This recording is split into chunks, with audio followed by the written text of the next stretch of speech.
అంటే నమ్మకం, చంద్రబాబు అంటే మోసం. ఈ సంవత్సర కాలంలో జరిగిన అరాచకాలపై, మహిళలపై దౌర్జన్యాలపై, పసిపిల్లలపై అగాత్యాలపై, అదేవిధంగా ప్రతిపక్షాలపై అణిచివేత కార్యక్రమం, ఇవన్నిటి మీద ఒక పుస్తకం రిలీజ్ చేయడం జరిగింది. అదేవిధంగా సూపర్ 6 అని చెప్పేసి 6 మేనిఫెస్టోలో మెయిన్ గా 6 హామీలు పెట్టడం, ఇంకొక 142 హామీలు ఆయన ఇచ్చి ప్రజలకు ఇచ్చి మొన్న ఎన్నికల్లో ప్రత్యేకంగా ఈ హామీల వల్ల ఆయన నెగ్గడం కూడా జరిగింది. ఈ సంవత్సరంలో ఆయన అమలు చేసినవి, ఎందుకంటే ఆయన మతలబ్ లేకుండా ఏ పని చేయడు చంద్రబాబు నాయుడు గారు అన్న వ్యక్తి. మనం చూసాం, గ్యాస్ సిలిండర్లు సంవత్సరానికి 3 గ్యాస్ సిలిండర్లు ఇస్తా అన్నారు, ఒకటే ఇచ్చారు. అది కూడా 30% మందికి ఇచ్చారు.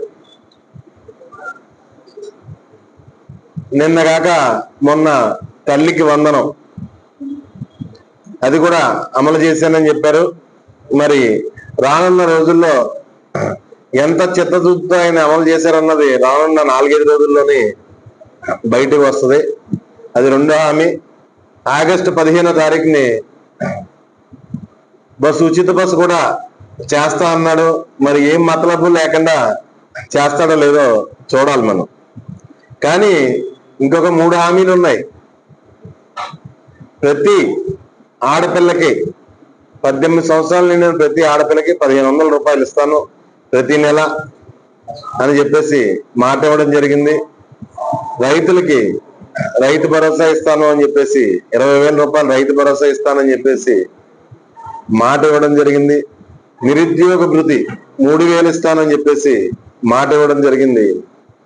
అవి కూడా ఏ విధంగా ఆయన చేస్తాడో ఖచ్చితంగా మనం చూడాలి. ఎందుకంటే ప్రజలకు తూతూ మంత్రంగా చేస్తే కరెక్ట్ గా, సంపూర్ణంగా జగన్మోహన్ రెడ్డి గారి లాగా ఒక నమ్మకంతో చేయాలి. ఏ పథకం చేసినా జగన్మోహన్ రెడ్డి గారు ఎంత నమ్మకంతో చేశారో ఆ విధంగా చిత్తశుద్ధితో చేయాలి తప్పించి, చేసాము అని చెప్పేసి 30% మందికి 20% మందికి ఇచ్చి మిగతా వాళ్ళకి ఎగ్గొట్టేసి మళ్ళీ బెదిరింపు దబాయింపు మాటలు. సూపర్ 6 అయిపోయింది, మమ్మల్ని ప్రశ్నిస్తే మీ నాలుగు మందంగా ఉన్నట్టే అని చెప్పేసి దబాయింపు బెదిరింపు మాటలు మాట్లాడడం సబబు కాదు. ఖచ్చితంగా మీ హామీలన్నీ జగన్ గారు ఏ పూర్తి విశ్వాసంతో అయితే అమలు చేశారో అదే విశ్వాసంతో మీరు అమలు చేస్తారని ప్రజలు నమ్మకం పెట్టుకున్నారు. ఆ రోజు ఒకరికి ఇస్తా ఉన్నారు, ఒక్కరికి వచ్చిన వెంటనే 5 సంవత్సరాలు ప్రతి కుటుంబానికి ఒక్కరికి ఎవరికి ఆగకుండా అందరికి ఇచ్చారు. ఈవేళ మీరు 1 సంవత్సరం ఎవరికి ఇస్తారు? ఈ 1 సంవత్సరం బాకీ కూడా చెల్లించాల్సిందే. మేము ప్రజల తరఫున డిమాండ్ చేస్తున్నాం. ఇప్పుడు మీరు ఎన్ని లక్షలు అయితే పెడుతున్నారో అన్ని లక్షల మందికి మొదటి సంవత్సరం 24, 25 సంవత్సరానికి కూడా ప్రజలకు మీరు బాకీ ఉన్నారు, తల్లికి బాకీ ఉన్నారు, పిల్లలకి బాకీ ఉన్నారు. ఆ బాకీ చెల్లించాల్సిందే. అది చెల్లించే వరకు మేము పోరాడతాం. ఆ రోజు మా వాగ్దానం వచ్చి ఒకరికి ప్రతి కుటుంబానికి ఒకరికి ఇస్తామని జగన్మోహన్ రెడ్డి గారు చెప్పారు.